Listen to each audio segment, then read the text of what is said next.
nakikita ng tao yung comedic side ko ngayon, na nagsasalita din ako ng Bisaya sa show. Yeah. Natatawa ako kasi pag sample. Ano, asa kagikan gabi eh. Ha? Oh, saka galing kagabi. Oh. Gatuo ka, gwako kakita.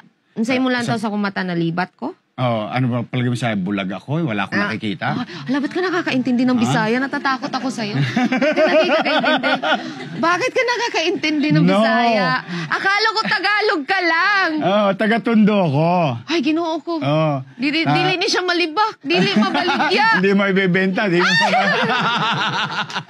ganito yung story niyan. Sige, anong storya niyan? Pinanganak ako sa Tondo. Tondo ang buong buhay ko. But my mom is from Allen Samar, Waray-Waray. Waray-Waray. My father is in your region. Antique. Karay-A.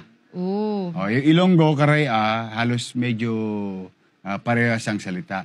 But with regard to Cebuano, you know, Tondo, Arten, no? Ang tapat nun, Pier 2, 4, 6, 8, Gs, 12. Mga kababayan natin sa probinsya, sumasakay ng barko nung araw sa Cebu. Doon niya pa. So, malangit na ang kaluluwa nung nabanggit ko pa doon niya. Basta maraming barko ron. William Gotong, ganyan. So, ang landing niyan, Tondo. Natakot ako bigla. Hindi, insidente yun nung araw Oo nga eh. But, you know, yung mga kababayan natin sa probinsya, malaki ang tsansa o high probability na tumira sa Tondo.